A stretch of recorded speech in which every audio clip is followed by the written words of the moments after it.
In the year 1892, in the shadowy countryside of Kentucky, United States, a single farmhouse stood against the cold winds of winter, its shutters rattling like restless bones in the night.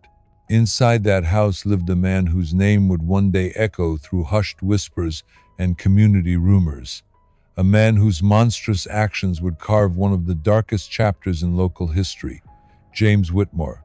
To the outside world, Whitmore was a widowed farmer, raising his only daughter with discipline and order after his wife's death. But behind closed doors, within the suffocating silence of those weathered walls, a far more disturbing reality unfolded, one that would shock even the most hardened investigators decades later. And it all began with a whisper of control that grew into chains of horror. Before I go further, tell me, where are you watching from right now? And what time is it as this story finds you? Sometimes the hour of listening matters because darkness feels different depending on whether you face it under sunlight or alone. At midnight, James Whitmore's daughter Mary Anne was barely 15 years old when the villagers first began noticing how isolated she seemed. While other young girls in their Sunday dresses laughed on the church steps, Mary Anne sat apart, her gaze fixed downward, her hands folded too tightly, as though she was bracing against unseen storms. Neighbors excused it at first, grief from her mother's death, perhaps, or the strictness of her father's religious ways. But those who looked closer noticed something unsettling in her silence, a silence that felt more like fear than shyness. And here lies the first unsettling question. What truly happens inside a home when no one dares to knock on its door? The first crack in the facade came one late autumn evening when a traveling preacher stopped by the Whitmore home.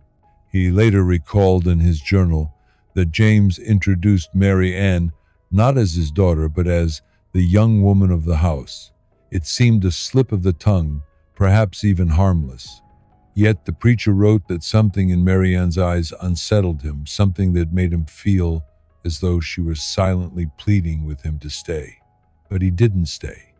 He moved on, as so many did, leaving behind a girl trapped in a reality darker than any sermon could describe. Was this the earliest sign of the horror that was unfolding, or was it already too late by then? By the turn of that winter, rumors began circulating in the nearby town of Somerset. Farmers whispered about James Whitmore forbidding Mary Anne from school, forbidding her from visiting neighbors, and watching her every movement with a control that seemed beyond parental discipline. The community, bound by Victorian ideals of privacy and a culture of silence around family affairs, turned away. After all, in the late 19th century, it was not uncommon for fathers to rule their households with absolute authority, but the extent of Whitmore's grip on his daughter went far beyond authority. It slid into ownership. And no one asked why he had taken her away from public view, why she was rarely seen outside the house. No one asked until the wedding. The announcement came in the spring of 1893, when James stunned the community by declaring that his daughter, then only 16, was to be married. The shock was not just her age, but the groom himself. James Whitmore told the church elders that God had revealed to him a vision, that he was chosen to unite with Mary Anne in a sacred bond. To question him, he argued, was to question divine order. It was blasphemy cloaked as righteousness. Imagine for a moment the silence that fell across the congregation as this declaration sank in, some too shocked to speak, others too fearful of confronting a man whose presence loomed large. In that moment, a community's cowardice became complicity. But how could such an atrocity go unchallenged? Why did no one cry out for Mary Anne, the child forced into the role of a bride? To understand the chilling progression of this case, one must consider both the psychological manipulation and the cultural shadows that enabled it. The late 1800s were marked by patriarchal structures where men's authority in the family was seldom questioned. In isolated rural communities, Law enforcement was distant, and religious leaders often deferred to household heads. For James Whitmore, this meant an unchecked power, which he wielded not only over his land but over the mind of his daughter. And in Mary Anne's silence lay the evidence of years of grooming her submission, her lack of outward protest, all symptoms of a victim who had been stripped of choice long before the so-called marriage was proposed. She was trapped in a psychological prison that even those who saw her suffering could not easily comprehend. The so-called wedding itself was a grotesque parody of sacred vows. Records suggest it took place in the farmhouse itself, with only two witnesses, both distant relatives of James who were themselves under his intimidating influence. There was no license, no church blessing, no legal documentation. Instead, James constructed his own ritual, declaring in his booming voice that he and Mary Anne were joined under God. The girl, pale and trembling, was dressed in her late mother's gown, altered to fit her smaller frame. Those present would later recall that she did not utter a single word, not even when asked if she consented. Her silence was interpreted as obedience. But what if silence was not agreement, but the only resistance left to her? After that day, Mary Anne disappeared almost entirely from public life. Those who caught rare glimpses of her described a hollow figure, her once bright eyes dimmed, her movements mechanical. One neighbor, an elderly woman who occasionally visited to bring food, recalled the way Mary Anne flinched at her father's voice, like a startled animal. The woman confided later that she wanted to report what she saw, but to whom could she go? The sheriff was James's childhood friend, and the church elders had already accepted his claims of divine justification. In a society where a girl's voice was worth less than a man's word, Mary Anne's suffering became invisible. And yet, silence has a way of screaming if only someone listens closely enough. What makes this story more terrifying is not only the cruelty of one man, but the quiet acceptance of a community that chose not to intervene. Was it fear? Was it indifference? Or was it the product of a time when certain horrors were easier to ignore than to confront? These are the questions investigators would later grapple with when fragments of Mary Anne's story finally came to light years after the farmhouse had been abandoned and the Whitmore name had become synonymous with whispered dread. But we are not there yet. For now, we are standing at the threshold of darkness, peering into a household where the victim is silenced, the perpetrator justified, and the world outside unwilling to intervene. And as we move deeper into this case, we must ask ourselves, how far can power twist a man's mind when cloaked in religion, and how many lives are destroyed when silence takes the place of justice? In the months following the grotesque ritual that James Whitmore called a marriage, the farmhouse became a fortress of secrecy. The shutters stayed closed even during daylight, and the barn doors were padlocked when not in use. Neighbors who once waved across the fields noticed Mary Anne only in fleeting glimpses, her figure thin, almost spectral, moving quickly between the house and the well. But it wasn't just her physical frailty that haunted those who saw her. It was the way she avoided eye contact, as if even the briefest acknowledgement of another human might bring down punishment from the man who now called himself both father and husband. In this suffocating silence, Mary Anne lived a life that was less a marriage and more a sentence. Yet, as always in history's darkest corners, silence doesn't last forever. The question is, when does silence turn into evidence? The first signs of deeper horror emerged in the spring of 1894, less than a year after the so-called marriage. A midwife from the nearby town was summoned to the Whitmore home under peculiar circumstances. James explained that Mary Anne was unwell and required a woman's touch. When the midwife entered the farmhouse, she later recounted she was overwhelmed by the stench of neglect. The air was heavy with mold and smoke, the floors layered in dust. And then there was Mary Anne, lying on a thin mattress, her face gaunt, her eyes bloodshot, her body trembling. The midwife, hardened by years of delivering babies and tending to the sick, recognized the truth immediately.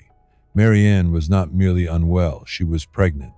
The midwife left in silence, carrying with her a knowledge too dangerous to speak aloud. For in that era, accusations of incest could bring down an entire community in scandal, and more often than not, it was the accuser who faced ruin. So she too remained silent, but she never forgot the look in Mary Ann's eyes, the silent scream that echoed louder than words. Weeks later, the child was born. No birth records exist in official registers, but oral accounts passed down through generations describe a boy, frail and sickly, who lived only a short while. James buried the infant on the property, near the edge of the woods, without ceremony, without a name. He told those few who asked that the baby was a stillborn child from a distant cousin's visit, an explanation so bizarre it should have raised alarm. Yet again, no one challenged him. The community's silence thickened like a shroud, and Mary Anne slipped further into despair. How does a girl, robbed of her childhood and condemned to live as both daughter and wife, mother and mourner, even begin to comprehend her existence? This is where the story takes its darkest psychological turn, not just in the crimes committed, but in the mental prison that followed. By the winter of 1895, investigators would later uncover James's paranoia had grown. He began fortifying the house, reinforcing doors, and installing locks on every window. He told neighbors it was to keep out thieves, but in truth, it was to keep Mary Anne in. Witnesses later reported that she vanished from even the brief appearances she once made at the well or the barn. She was trapped inside, her only world of four walls that both concealed and condemned her. For James, control was not enough. He craved complete domination, both physical and spiritual. He began claiming to friends that God spoke to him in dreams, instructing him to create a pure bloodline free from corruption. He cast himself as a prophet, chosen to reshape humanity starting from his own household. These delusions masked the grotesque reality of his crimes, but also provided him with justification. And in the absence of external challenge, delusion and crime fused into one. It was around this time that James attempted to formalize his authority beyond his home. He began holding small gatherings in his barn, preaching his visions to a handful of impressionable men. He spoke of purity, of divine selection, of breaking worldly laws to uphold higher ones. Most attendees left after a single meeting, unsettled by his intensity, but a few stayed, not out of belief but out of fear. James was a man of physical power, known for his violent temper. Aligning with him meant protection, opposing him meant risk. The seeds of a cult-like following began to sprout, though they never grew far. Still, the existence of these gatherings shows how James was expanding his reach, attempting to cloak his crimes in a greater movement. And here lies another chilling question. How many of history's darkest figures begin with a single act of private horror, only to seek validation in public spectacle? Mary Anne, meanwhile, sank into a hollow existence. Some say she attempted to escape at least once. A neighbor recalled finding one of her scarves snagged on a barbed wire fence miles from the farmhouse. Yet if she did flee, she was brought back. Others whispered that James threatened to kill her if she ever tried again, promising that God himself would damn her soul. In a world where spiritual fear carried as much weight as physical chains, Mary Anne's choices were extinguished. She was not simply captive in her father's home, she was captive in her own mind, conditioned to believe there was no outside world that could save her. But every dark story contains cracks where light attempts to force its way in. In 1896, a new sheriff took office in Somerset. Unlike his predecessor, he was not bound by old friendships with the Whitmore family. His name was Thomas Caldwell, a man in his 40s with a reputation for integrity and persistence. Sheriff Caldwell began hearing whispers, fragments of gossip about the Whitmore household that others dismissed but he could not ignore. A missing midwife's account, the scarf on the fence, strange sermons whispered in the barn. It was enough to spark his suspicion. But suspicion in that time was not enough for legal action. He needed evidence, testimony, or undeniable proof. And so Caldwell began watching the farmhouse from a distance, taking notes, trying to piece together the puzzle. For 2 years, his observations yielded little. The Whitmore house remained closed, Mary Anne unseen.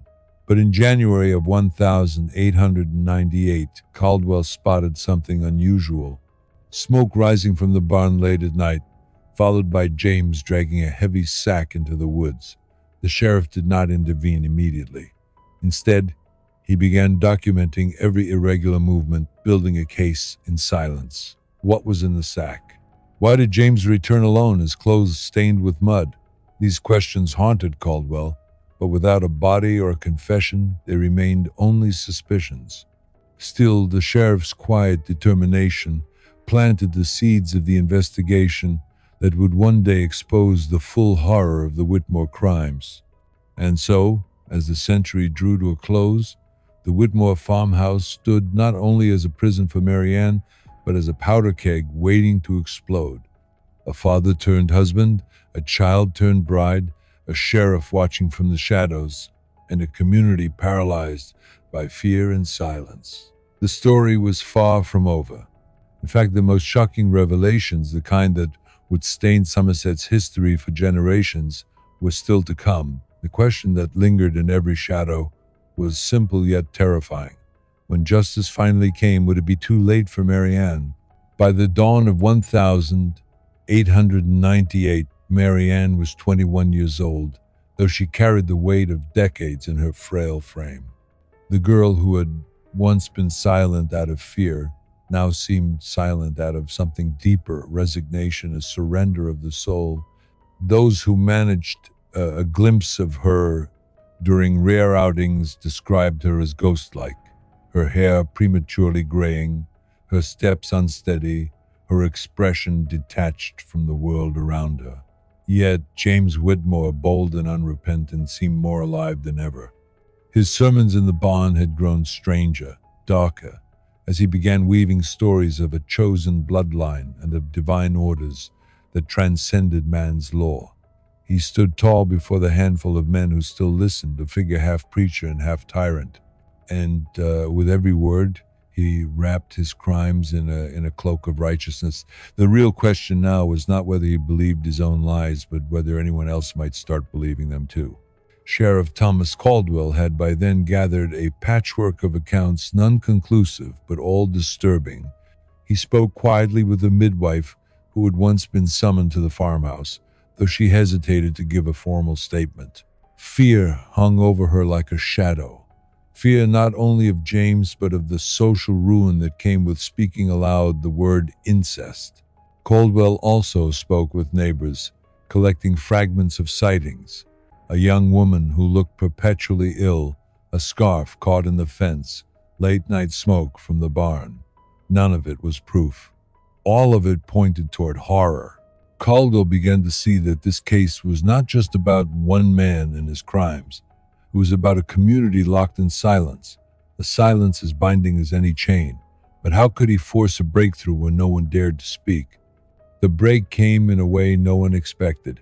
In the autumn of 1898, a farmhand named Elijah Turner, who had once attended Whitmore's sermons, approached Caldwell in secret.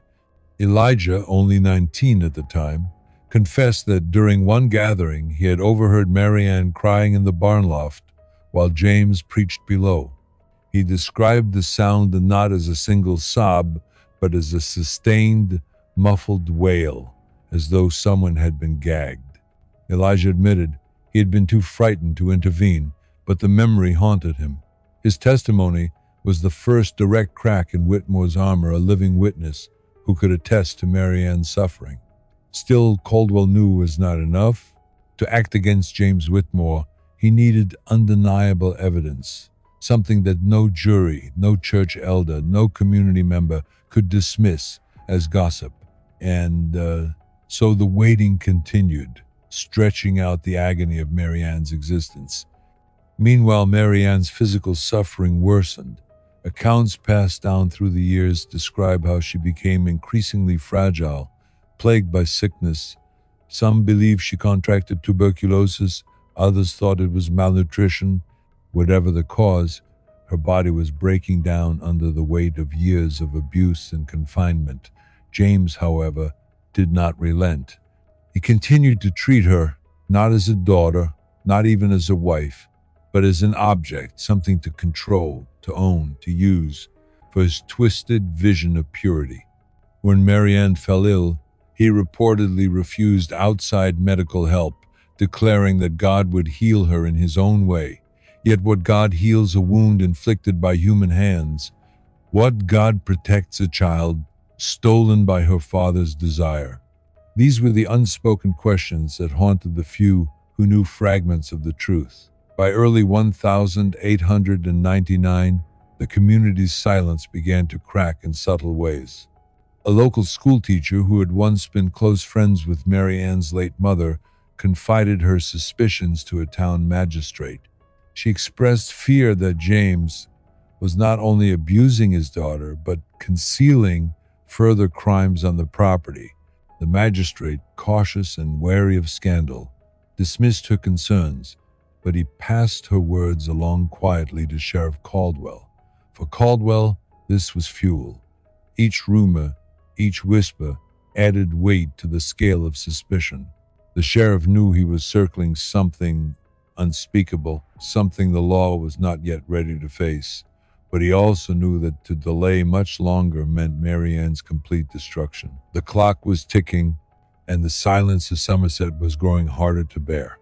It was in May of 1899 when the first undeniable piece of physical evidence surfaced. A violent storm had swept through the countryside, uprooting trees and flooding fields. In its aftermath, a group of children playing near the Whitmore property stumbled upon a small, shallow grave by the edge of the woods. Inside, they found bones tiny, fragile, unmistakably those of an infant. Word spread quickly, despite James's furious attempts to suppress it. He claimed the bones belonged to livestock, perhaps a dog or lamb buried years earlier. But the local doctor, when summoned to examine them, confirmed otherwise. They were human remains. At last, Sheriff Caldwell had what he needed: a crime undeniable, a crime visible, a crime that no man could cover with scripture. But the discovery only deepened the central mystery. How many graves had not yet been found? With this revelation, Caldwell began pressing harder. He secured a warrant to search the property, though James fought it with all his might, calling it an attack on his faith and his home.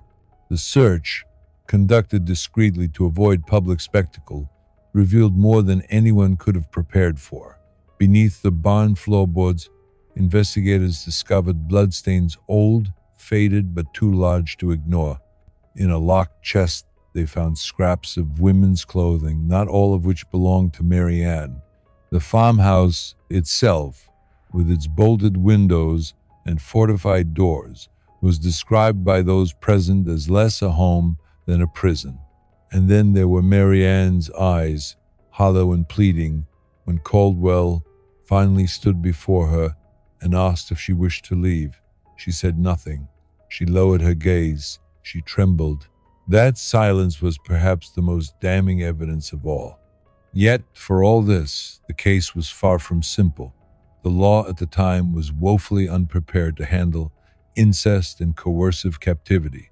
Many still believed a father had near absolute rights within his household. To challenge James Whitmore was to challenge a cultural order as old as the land itself. Caldwell pressed forward regardless, but he knew this would not be a straightforward trial. It would be a battle not just against the man, but against a society that preferred to look away from horror when it wore the face of someone familiar. And Mary Anne herself, broken and conditioned, seemed unable to speak the words that might free her. She was both the key witness and the most silenced victim. So as the 19th century drew to a close, the stage was set. a farmhouse full of secrets, a sheriff gathering courage and evidence, a daughter whose silence spoke louder than screams, and a father standing tall in his delusion, believing himself untouchable. The question that loomed was not simply whether justice would come, but whether justice could even exist in a world where silence had already cost so much. The dawn of the new century should have marked a time of progress and awakening, but for Mary Anne Whitmore, the year 1900 was nothing more than the continuation of a private hell. The farmhouse remained a prison, its walls holding the secrets of years of abuse, its grounds littered with rumors of graves, both visible and hidden. Yet now, for the first time, the silence surrounding her life began to tremble. Sheriff Thomas Caldwell, armed with the grim discovery of infant bones and the testimony of Elijah Turner, pressed forward. He knew the battle he was waging was not only against a man but against an entire culture of denial. Still, the law required more, something undeniable, something that would withstand the storm of resistance James Whitmore was certain to unleash. And so Caldwell set his eyes firmly on one goal, bringing Mary Ann's truth into the light. But how could the sheriff convince a woman so broken, so conditioned into silence, to speak words that might destroy her father and, at the same time, expose her own shame to a merciless public? Caldwell visited the farmhouse more frequently after the discovery of the infant's remains. He arrived under the pretense of checking permits, asking routine questions, or delivering notices, but his real purpose was always Mary Anne. On one such visit, he asked her directly if she was safe. She glanced at James, then back at the floor, her lips pressed tightly together. Caldwell later recorded in his notes that her silence was not emptiness, it was full of meaning, full of terror. A victim so deeply under control that even when salvation knocked at her door, she could not open her mouth to call it in. And yet, in that silence, Caldwell found his determination growing stronger. If Mary Anne could not yet speak for herself, then the evidence of her suffering would have to speak for her. By mid-1900, whispers of scandal had spread too far to contain. The townsfolk of Somerset, once silent out of fear or complicity, began to murmur openly about the Whitmore house. Some called it cursed, others damned. Mothers warned their daughters to avoid the property, and farmers refused to lend James a hand during harvest. Isolation, once self-imposed, became social. James, furious at the shifting tide, lashed out with more fervent sermons. He preached that the world was against him, that the devil himself was working through neighbors and officials to break his divine mission. In his words, Mary Anne was no longer a victim, she was the chosen vessel of a bloodline that would purify humanity. This transformation in his rhetoric revealed a chilling truth. James was no longer hiding his delusions behind ordinary authority.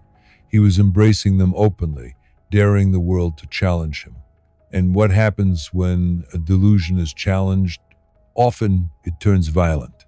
Sheriff Caldwell, aware of the danger, took a more strategic approach. He secured the cooperation of the midwife once more, urging her to put her knowledge into an official statement. She hesitated for weeks, torn between fear of scandal and the weight of her conscience. Finally, in the late summer of 1900, she relented. Her written testimony detailed Mary Anne's pregnancy years earlier, the frail condition of her body, and the burial of the infant that James had tried to hide. This testimony, paired with the discovered bones, provided Caldwell with the first solid grounds for a formal indictment. Yet indicting James was one thing, bringing him to justice was another.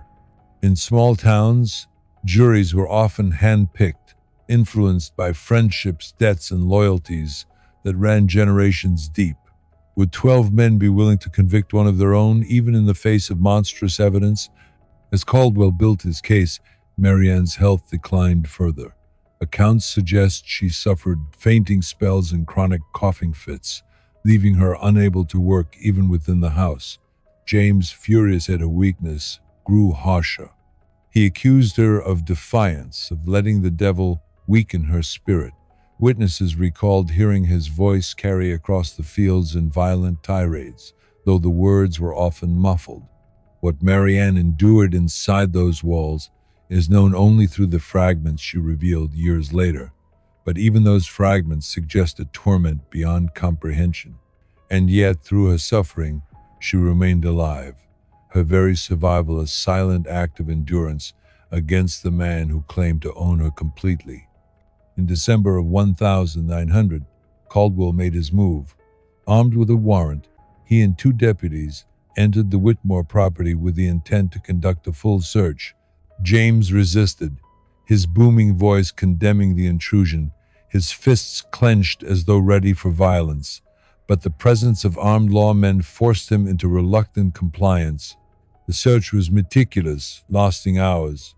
They uncovered more scraps of evidence. Journals filled with James's ramblings about purity and bloodlines, locks and restraints hidden in the cellar, and, most damning of all, a second burial site near the barn, where investigators unearthed the skeletal remains of another infant. This discovery confirmed what Caldwell had long suspected. Mary Anne had borne more than one child to her father, and now, with two sets of remains and multiple witnesses, the horror could no longer be contained in whispers. It was undeniable fact. The arrest of James Whitmore sent shockwaves through Somerset. Some wept in disbelief, unable to reconcile the man they had known with the monster unveiled before them. Others, secretly relieved, admitted they had long suspected something was wrong, but lacked the courage to confront it. Newspapers seized on the story, framing it as both scandal and spectacle. Headlines read, "Father Weds Daughter, Horror in the Kentucky Hills." Reporters from neighboring towns descended on Somerset, eager to uncover every detail. For the first time, Mary Anne's story was no longer confined to the farmhouse. It had entered the public eye, where it could neither be ignored nor erased. But this exposure was a double-edged sword. For while it brought her plight into the open, it also forced Mary Anne to face the gaze of a society eager to devour scandal but slow to extend compassion. How does a victim find her voice when every ear around her listens not to heal but to gossip?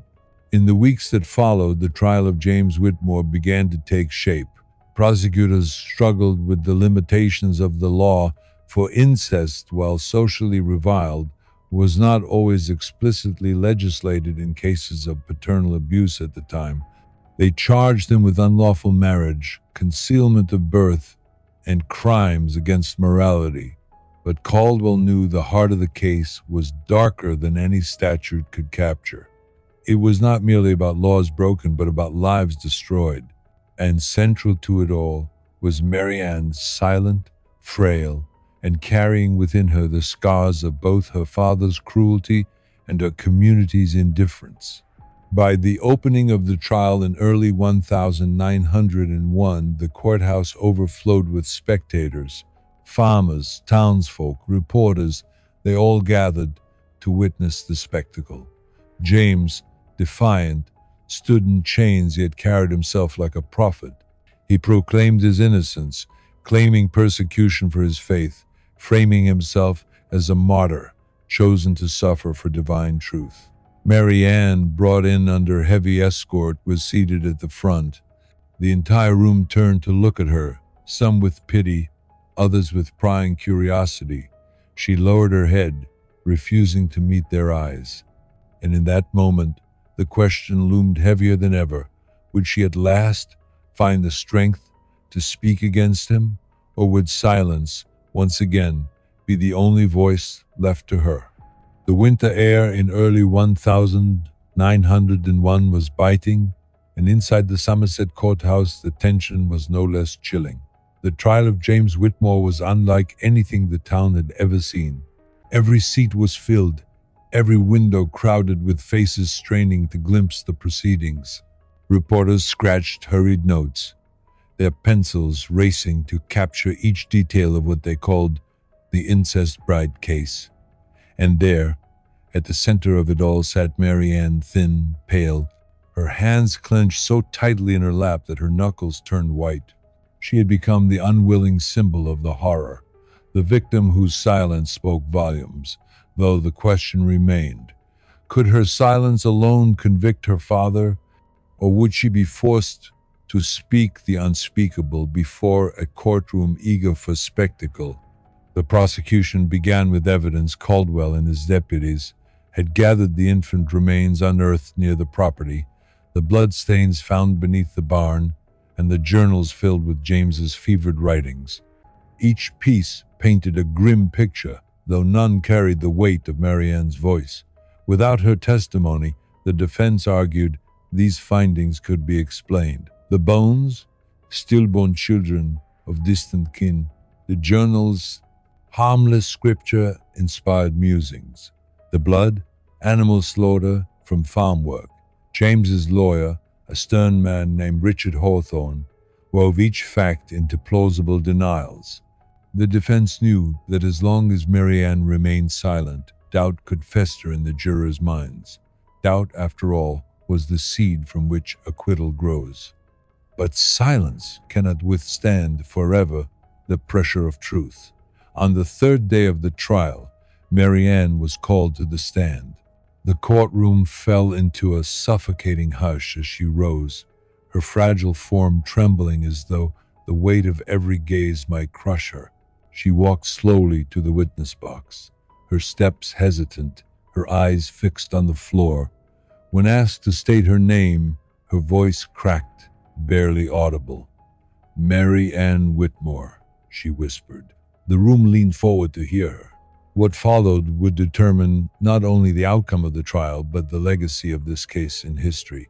Would she speak of the years of captivity, of the pregnancies, of the forced marriage, or would fear once again silence her? Her initial answers were short, clipped, almost mechanical. Yes, she lived in the Whitmore house. Yes, James was her father. Yes, she had been forced into marriage. The words hung in the air like lead, each one a quiet dagger against the man who sat only feet away, staring at her with eyes that once commanded obedience. Yet the most damning revelation came when the prosecutor gently asked about the children. The silence stretched painfully.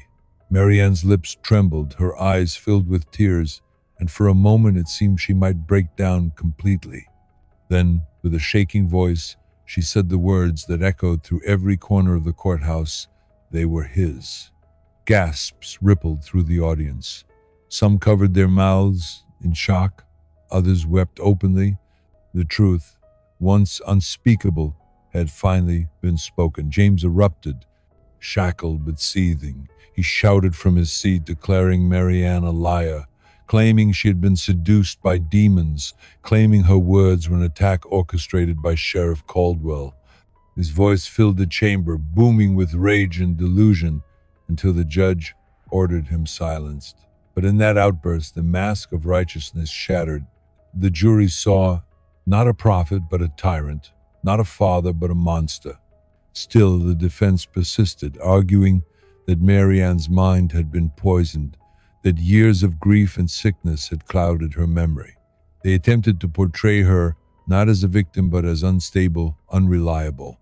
It was a cruel twist, forcing her to relive her trauma while questioning her sanity, but one not uncommon in trials where power and patriarchy collided. Sheriff Caldwell took the stand next, recounting the discoveries he had made. The graves, the journals, the locked windows. He spoke calmly, methodically, presenting each piece of evidence with the weight of law behind it. When asked why he had pursued the case so relentlessly, Caldwell gave a simple answer: because no one else would. His words carried a moral gravity that cut through the courtroom, a reminder that justice often requires not just evidence, but the courage to act when others remain silent. Still, even with Caldwell's testimony, the trial remained uncertain. Much rested on the jury. 12 men pulled between tradition, morality, and undeniable horror. As the trial stretched on, The town itself became divided. Some continued to defend James, claiming the accusations were exaggerated or fabricated to destroy a powerful man. Others, horrified by Mary Anne's testimony, demanded justice with newfound fury. The local press painted him as a madman cloaked in religion, while national newspapers sensationalized every detail, branding Somerset a place of scandal. For Mary Anne, this attention was a second captivity, her story no longer hers to keep, but a public spectacle consumed by strangers. And in every headline, the phrase "the Incest Bride" followed her name like a brand she could never escape. After weeks of testimony, closing arguments began. The prosecution framed James as a predator who hid behind scripture, manipulating his daughter and terrorizing a community into silence. They held up the remains of the children as undeniable proof of his crimes, and they reminded the jury of Mary Anne's words. They were his. The defense countered with appeals to tradition, to paternal authority, to the possibility of misremembered events. They urged the jury to consider whether they truly wished to brand one of their own as a monster, whether they wanted to set a precedent that could unravel the very fabric of family order. It was a chilling argument, one that revealed just how deeply society's biases favored silence over justice. The jury deliberated for 2 days. Outside the courthouse, crowds gathered, waiting anxiously. When the verdict finally came, the atmosphere was electric. James Whitmore was found guilty on multiple counts: unlawful marriage, concealment of birth, and crimes against morality. The judge, constrained by the limitations of the law at the time, sentenced him to life imprisonment rather than execution. It was, in the eyes of many, too lenient for the horrors he had committed. But for Mary Anne, it marked the first moment of freedom since her childhood. The chains, at least legal ones, had been broken. Yet freedom, as she would soon discover, was not the same as healing. As James was led away in shackles, shouting scripture and curses, Mary Anne remained seated in the courtroom, her face pale, her eyes unfocused. The community looked at her not as a survivor but as a reminder of what they had allowed to happen. She was both liberated and condemned, free from her father yet forever bound by his crimes. Sheriff Caldwell stood nearby, watching, knowing his work was only half done. For while the law had spoken, the deeper question remained. How does a woman rebuild her life when every memory, every headline, every whisper in town ties her back to the man who stole it from her? And so the trial ended, but the story did not. The darkest chapters were still ahead. Mary Anne struggled to live beyond the label forced upon her, and James's enduring influence even from within prison walls. Because some monsters do not die when caged, they linger, their shadows stretching long, their voices echoing in the minds of those they've broken. The iron gates of the state penitentiary clanged shut behind James Whitmore, and though the town of Somerset breathed a sigh of relief, the echo of his voice did not vanish. Even within the gray stone walls, James carried himself as though he was still the master of his own kingdom. He preached to fellow inmates, proclaiming that he was a prophet wrongly persecuted, that his trial was a mockery of divine law. Guards reported that he held small gatherings in the yard, speaking of purity, sacrifice, and the sacred bond between father and daughter. Some prisoners laughed at his ramblings, others avoided him altogether, yet a few listened with unsettling interest. Even caged, his charisma lingered like a poison proof that some men carry their power not in freedom but in the manipulation of belief. And beyond those walls, the shadow of his words still reached Somerset. Letters smuggled from the prison arrived at the homes of former followers, urging them to remain loyal, to remember that truth would triumph over lies.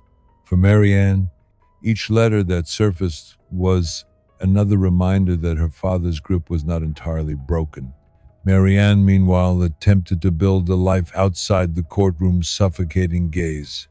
With the trial concluded, the townspeople expected her to vanish quietly, to return to anonymity, but anonymity was impossible.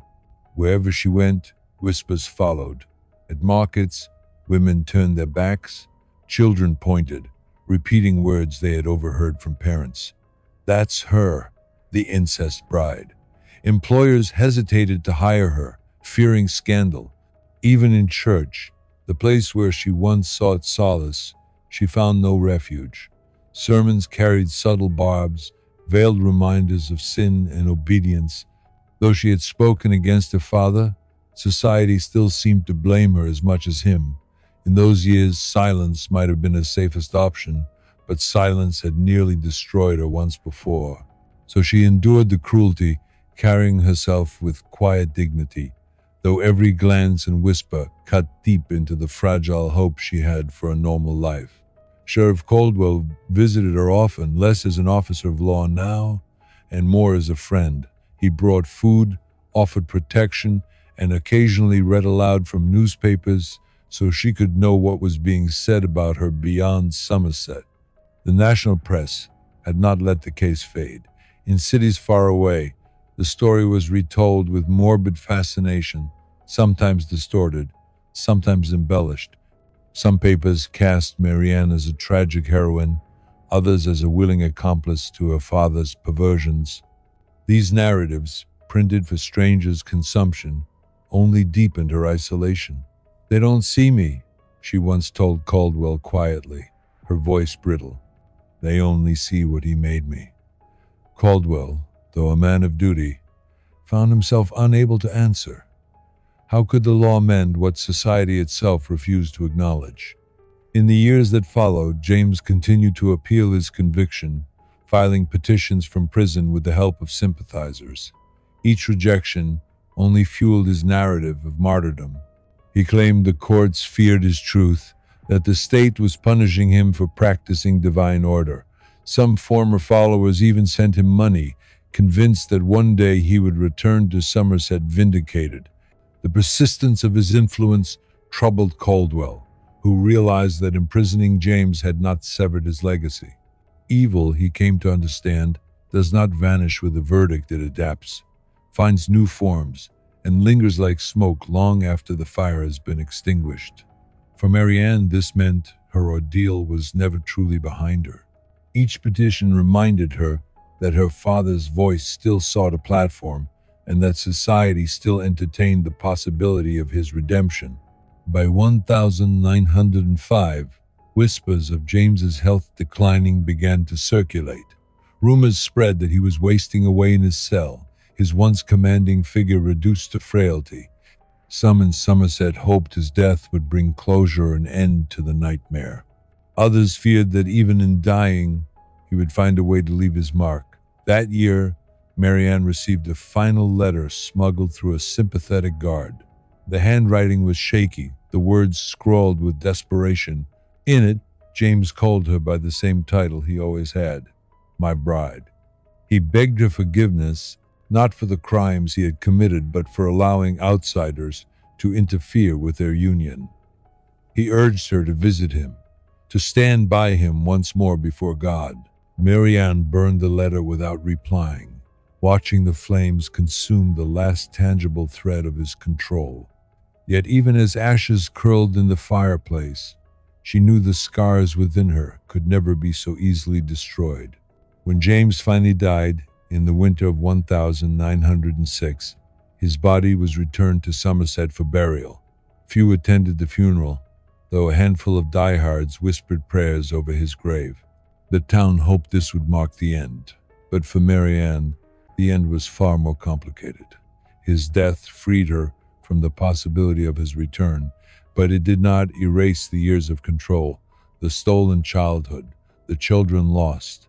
Trauma, she learned, has its own kind of afterlife. It lingers in dreams, in sudden fears, in the weight of memory. Some nights, she would wake to the sound of his voice in her mind, commanding, scolding, praising, as though the walls of her childhood bedroom had risen again around her. She realized that though the man was buried, The monster he had created within her life still lived on. For the community, James's death offered a convenient conclusion. People spoke less of the case, as though silence could erase the stain from their history. Newspapers turned their attention to fresher scandals, leaving behind only archive columns and fading clippings. Yet beneath the surface, the town remained marked by what had happened. Some elders carried guilt for not speaking sooner. Others denied the depth of the crimes, insisting exaggeration had fueled the trial.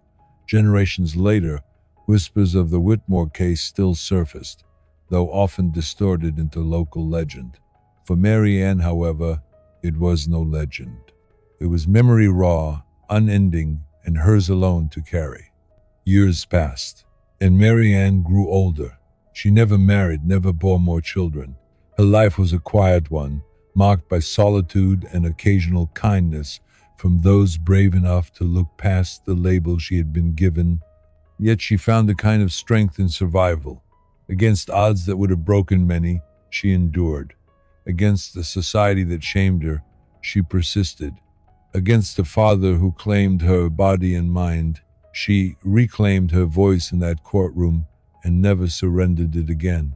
It was not the life she might have chosen, but it was hers, and in that ownership lay a fragile form of victory. But one question lingered, haunting her into her final years. How many others like her had suffered in silence, unseen, their stories buried with them? If her case had come to light only because of Caldwell's persistence, how many others had been overlooked by communities unwilling to confront horror within their own walls? It was a question that remained unanswered, one that stretched far beyond Somerset, beyond the Whitmore name, into the dark corners of history, where unspeakable crimes fester in silence. The decades rolled forward, and by the 1920s, the Whitmore case had become something between a fading memory and a whispered cautionary tale in Somerset. For those who lived through it, the memory of James and his incest bride remained sharp, but for the younger generation, it was often retold with embellishment, twisted into legend rather than fact.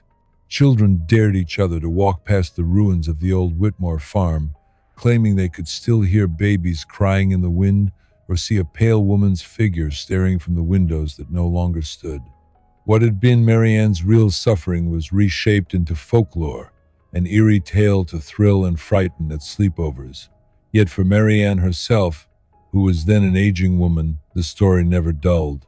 Legends can fade, but lived horror remains vivid, every detail etched into memory with cruel precision. By then, she lived quietly on the outskirts of Somerset in a small cottage provided with Caldwell's assistance years earlier. Caldwell had passed on by that time, his own grave lying not far from the courthouse where he had fought so fiercely for her justice. Though she rarely spoke of him, Mary Anne kept one of his old letters folded neatly in a Bible by her bedside, a reminder that someone, at least one person, had believed her when it mattered most. Yet her life remained heavy with solitude. The community had never truly welcomed her back, and though the trial had condemned James, the stain of his sins lingered upon her. She was both victim and symbol, and in small towns, symbols are rarely granted peace. The world outside Somerset, however, had not forgotten the case entirely. In 1922, a journalist from New York arrived in town, seeking to write a retrospective piece on the infamous trial. He knocked on Mary Anne's door, notebook in hand, hoping she might be willing to recount her story in her own words. For a long time she refused, telling him there was nothing left to say, that the past was best left buried. But after weeks of gentle persistence, she agreed to speak not for the journalist's sake, but for her own. She was tired of her story being told by others, twisted into legend or scandal.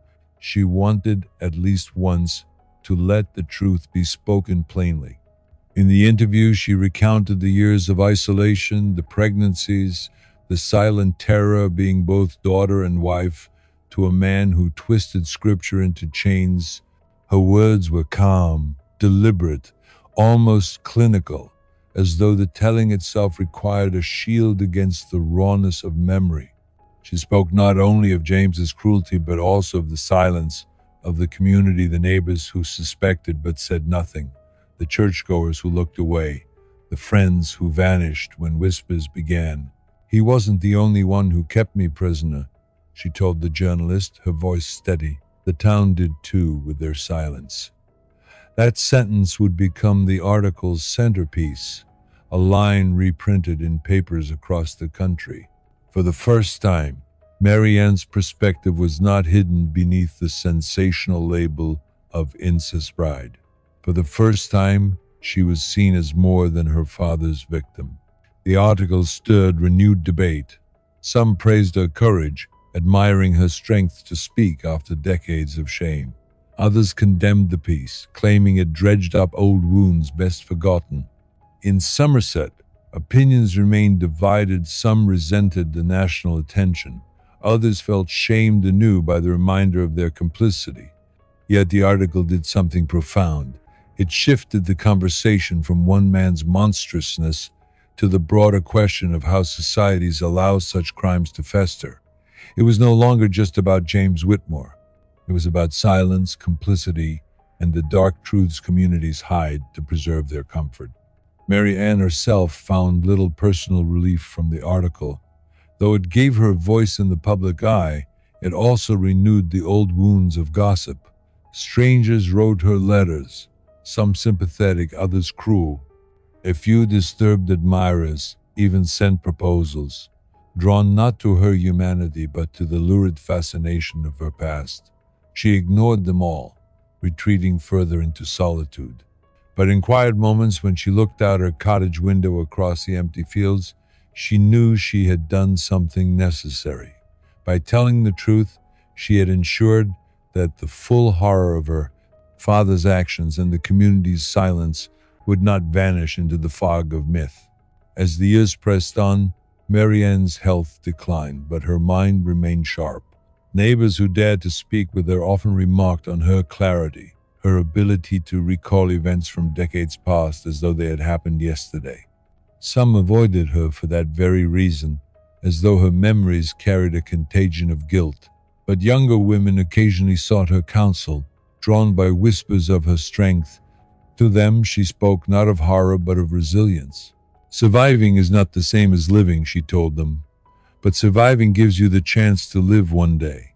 It was advice drawn from her own fractured existence, words that carried both sorrow and a kind of hope.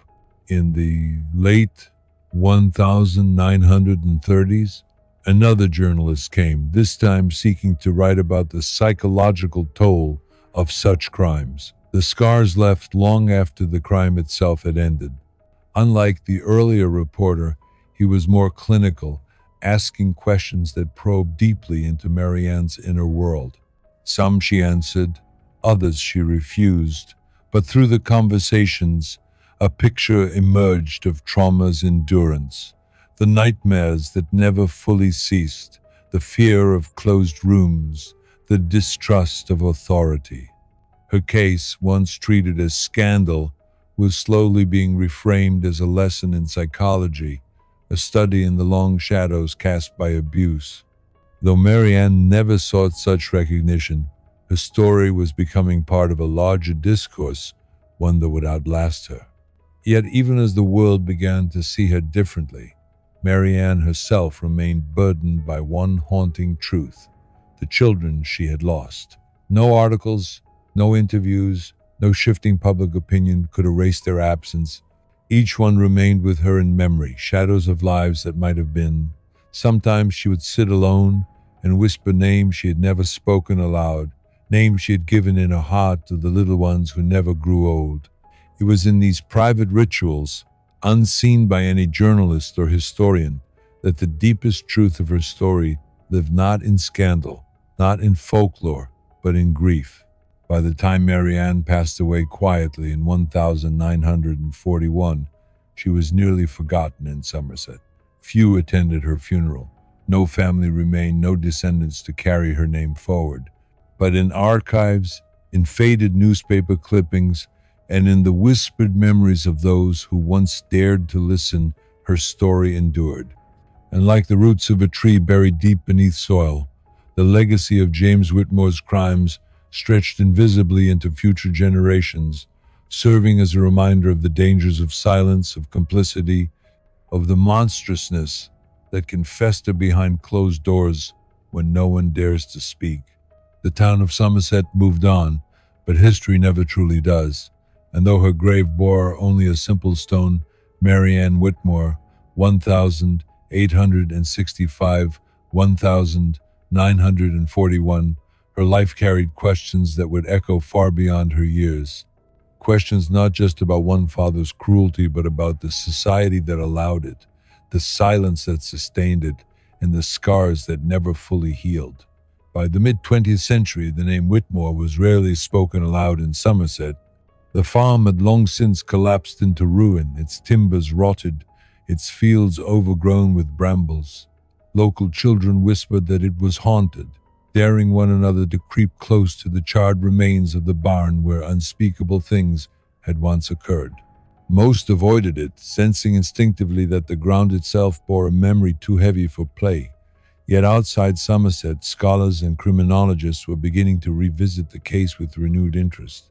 As psychology and sociology gained ground in academia, the Whitmore trial was no longer viewed merely as an isolated scandal, but as a study of power, silence, and control. In university lecture halls, professors discussed James's manipulation of scripture, his dominance over his daughter, and the community's complicity, framing the case as an early example of systemic failure. What had once been tabloid fodder now became the subject of serious research. The 1950s brought a surge of books about infamous crimes, and among them, a small but chilling volume appeared, The Bride in Chains, the Somerset Horror. Written by a historian named Evelyn Marsh, it examined not just the trial itself, but the social environment that had allowed James's actions to persist unchecked for so long. Marsh drew heavily from Mary Anne's own 1922 interview, quoting her words at length and giving them weight, rather than reducing them to sensational fragments. She argued that Mary Anne was not merely a victim, but a witness to society's deepest flaws, the way faith could be twisted into obedience, the way patriarchy silenced women, and the way communities protected themselves by sacrificing truth. The book was controversial, banned in some towns, yet it found its way into libraries and classrooms, ensuring that Mary Anne's story was not erased entirely. In Somerset, however, resistance to this narrative remained fierce. Town elders bristled at the way Marsh described them as complicit cowards. Churches condemned the book as an attack on religion. For many, the memory of James was an embarrassment best left buried, not dissected in public. Yet younger generations, exposed to new ideas and emboldened by changing times, began to question the silence that had once been imposed. They asked their parents and grandparents why nothing had been done sooner, why Mary Anne had been shunned instead of embraced. In these questions lay the stirrings of change, though the answers were often evasive, wrapped in shame.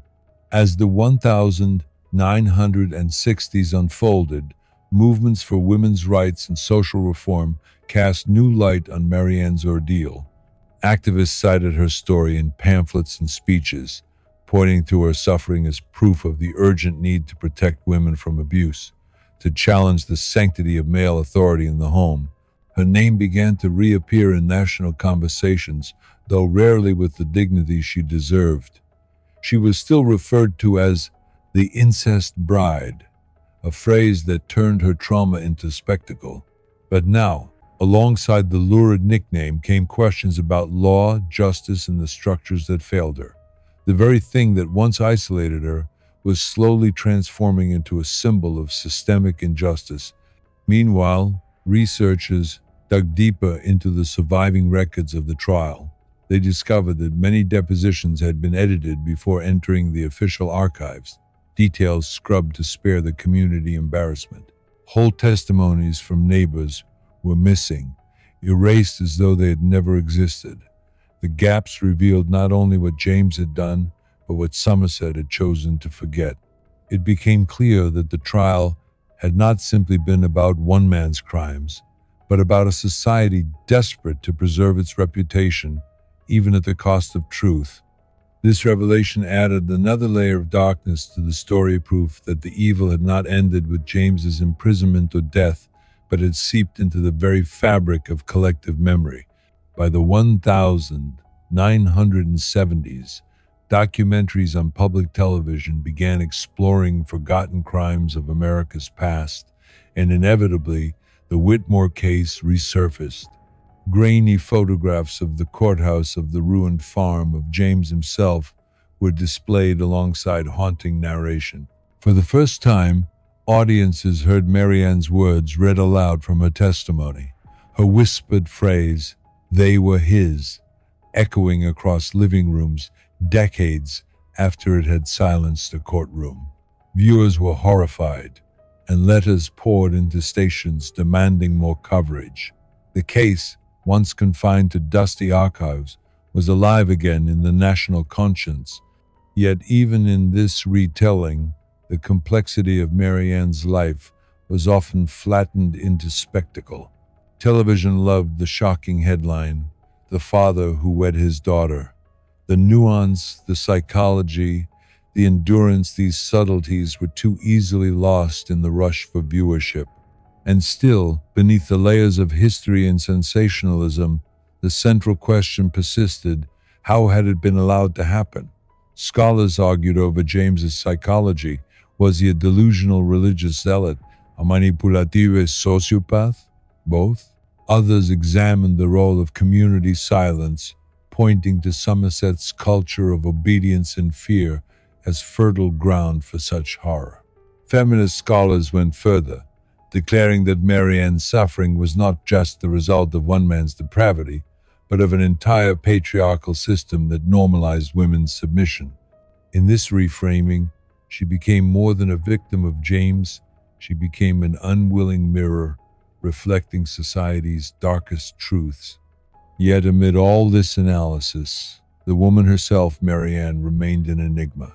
Few photographs of her survived, and those that did showed a weary face, her eyes shadowed with grief. She had lived and died largely in silence, remembered more as a case than a person, and that, perhaps, was the final cruelty, that even in being remembered, she was never fully seen. The world studied her pain, retold her story, dissected her life, but rarely did anyone ask who she might have been had she been free to live outside her father's shadow. Her laughter, her dreams, her desires, all had been consumed by the monster who raised and ruined her. As the century advanced, her grave became a quiet site of pilgrimage. Not many came, but those who did often left small tokens, flowers, notes, sometimes even children's toys. These offerings were not for James, whose grave was forgotten, but for Mary Anne, whose memory had grown into something larger than Somerset.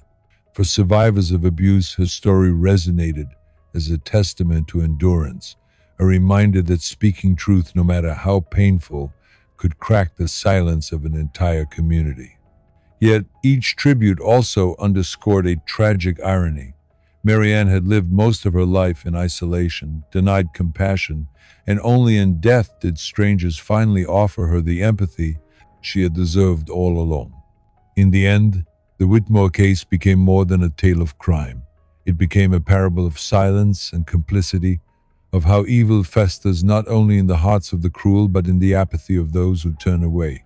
And though James Whitmore's bones lay rotting beneath Somerset soil, his shadow stretched long into the modern age, not because of his actions alone, but because of the silence that allowed them to endure. By the 1980s, the Whitmore case had crossed the boundary from history into cultural reference. Scholars debated it, documentaries revisited it, activists cited it, and yet beneath all of this, the story still carried an eerie silence in Somerset itself. In the town, older residents avoided the subject entirely, while younger ones repeated half-remembered fragments, blurring fact and fiction. Some whispered that Mary Anne's ghost walked the ruins of the farm, a pale figure searching for her lost children. Others said James's spirit lingered too, his sermons echoing faintly at night if one dared stand near the overgrown fields. Ghost stories served as a way to speak the unspeakable, to shroud real horror in folklore so the truth remained at a safer distance. But the truth was never safe and never gone. It lived on in the scars of history, in the pages of archives, and in the quiet persistence of those who continued to study the case. The 1980s also brought new waves of psychological study. Researchers re-examined Mary Anne's life through the lens of trauma theory, considering how prolonged abuse rewires the human mind, reshaping fear, memory, and even identity. One influential article in a medical journal described her as an archetype of captivity trauma, pointing out how her silence during the early years of her trial had not been weakness but survival. To remain silent in the face of overwhelming power, the researchers argued, was itself a form of endurance, a way of preserving a fragment of self when every other freedom had been stripped away. This interpretation shifted the way some viewed her not as a woman broken by abuse, but as one who found strength in the only form available to her, survival itself. Yet with this reframing came renewed controversy. Some critics accused scholars of romanticizing Mary Anne's endurance, of turning her pain into theory without acknowledging its raw reality. Others argued that by focusing too heavily on psychology, the broader social responsibility was being minimized. After all, Mary Anne had not only been victimized by James, she had been abandoned by her town, her church, her neighbors. Her suffering was not just the product of one man's cruelty, but of a collective failure to act. The debates grew heated, reflecting deeper cultural struggles about responsibility, gender, and the nature of evil. And through it all, Mary Anne's name was invoked again and again, her story becoming a mirror in which society examined itself. In Somerset, however, life moved on. The town modernized, new families arrived, and the ruins of the Whitmore farm were eventually cleared away, the land repurposed for agriculture. A generation grew up with little knowledge of what had happened there, unless they stumbled across an old book or caught a late-night television special. Yet the land itself seemed unwilling to forget. Farmers reported finding strange depressions in the soil, as though the earth still bore the weight of what had been buried there. Some refused to work the fields at all, claiming bad luck followed any who disturbed the ground. Superstition? Perhaps. But even superstition has roots in memory, and memory has a way of clinging to the places where truth once bled into the soil. By the 1990s, technology brought new attention to old cases. The rise of televised true crime programs and, later, internet forums gave the Whitmore trial a fresh audience. Discussions unfolded among strangers who pored over court transcripts, analyzed photographs, and debated the psychology of both James and Mary Anne. Some treated it as a puzzle to solve, others as a cautionary tale, still others as dark entertainment. In these conversations, one troubling theme emerged, a fascination with James himself. While many condemned him as a monster, some voices disturbingly admired his authority, his control, even his charisma. This echoed the same danger Sheriff Caldwell had warned of decades earlier, that evil cloaked in righteousness can seduce even the unknowing.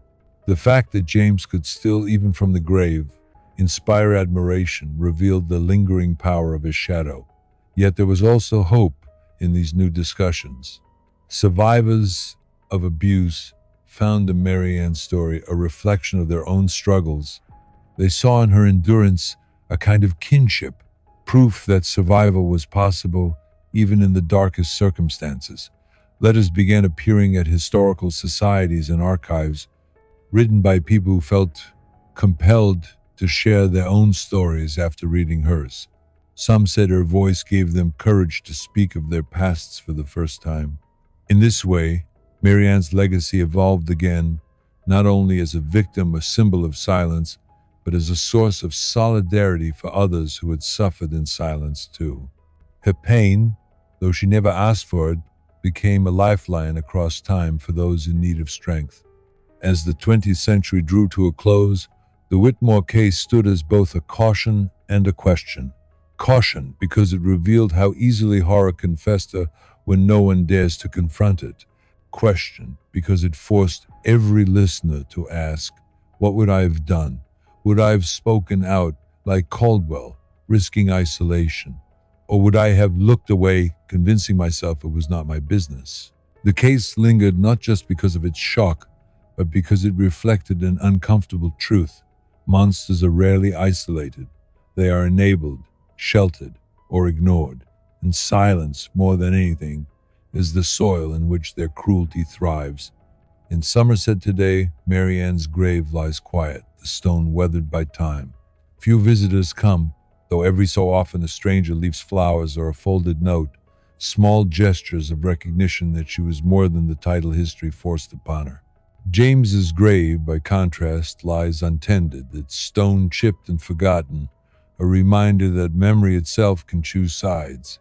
Yet memory is never wholly just. While Mary Anne deserved to be remembered for her resilience, she was too often remembered only for her suffering. Her laughter, her dreams, her humanity, all were consumed by the case that bore her name. That, perhaps, is the greatest tragedy of all, that even in death, she was defined by the man who had destroyed her life. But as the century turned, the story was not yet finished. With the rise of new media, with the hunger for true crime narratives growing ever stronger, the Whitmore case was poised to return once again, not as whispers in Somerset, not as ghost stories told by children, but as a story retold for the digital age, reaching ears across oceans, across generations. And with each retelling came a responsibility to remember Mary Anne not as a headline, not as a cautionary tale, but as a human being caught in the grip of evil and silence. Whether the world would honor that responsibility remained to be seen. As the new millennium unfolded, the story of Mary Anne Whitmore and her father James did not vanish into obscurity. Instead, it entered a new phase of retelling, where the reach of the digital world allowed the case to echo far beyond the quiet fields of Somerset. Online forums, true crime communities, and later streaming documentaries ensured that her story remained alive, not as a distant relic but as an urgent reminder of the dangers of unchecked authority and silenced victims. Every generation that rediscovered her story seemed to find in it something uniquely relevant to their own time. In the early 2000s, scholars reframed it as a discussion of power dynamics in patriarchal societies. In the 2010s, activists against abuse and incest used her narrative as a rallying point, a way of saying, this is not just history, this is a cycle we must break. And today, in the 2020s, her story resonates as a chilling study of how the darkest crimes are often committed behind closed doors, masked by respectability, and allowed to fester through silence. Yet, with each retelling, the ethical weight deepened. Historians and filmmakers debated, how do you tell a story like this without exploiting the suffering it contains? Where is the line between documenting and sensationalizing? These questions became particularly sharp as the story was adapted into podcasts, dramatizations, and digital essays. Each version carried its own interpretation, its own angle, but none could escape the haunting gravity of the case itself. For no matter how it was told, the central facts remained unchangeable. A father who cloaked abuse in the language of faith, a daughter trapped by duty and fear, a community paralyzed by silence, and an outcome that could never be undone. These facts demanded reverence, not spectacle, and any storyteller who forgot that risked repeating the very violence of erasure that Mary Anne had suffered in life. In Somerset, the landscape continued to hold its silence. The farm was long gone, but the earth remained, carrying within it the invisible weight of what had been endured there. For locals, the Whitmore name still evoked unease, though younger generations often knew it only as rumor. Yet those who studied the case understood that history is not simply past, it is present, shaping the way communities remember, the way survivors are believed, the way justice is pursued. Mary Ann's story became a touchstone in law and psychology courses, not merely as a tale of horror, but as a lesson in how institutions fail when fear overrides compassion. Judges studied her case to understand how early laws failed to protect women. Psychologists dissected the dynamics of coercive control. Activists drew strength from her endurance, arguing that her silence, once seen as weakness, was in fact a testimony of survival against impossible odds. And yet, for all of this analysis, one central question persisted. Who was Mary Anne beyond her suffering? What did she dream of as a girl before her father's shadow consumed her life? What might she have become if given freedom, choice, and dignity? We know she loved the sound of music at Sunday gatherings, though her father forbade it in the home. We know she once told a friend she longed to see the coast, to walk by the sea where the horizon stretched endlessly. We know she cherished her children even as she carried the unbearable burden of how they came into the world. These fragments, though small, remind us that she was more than a victim, more than a case. She was a human being whose life was stolen by the cruelty of one man and the silence of many others. To reduce her to anything less is to betray her memory once more.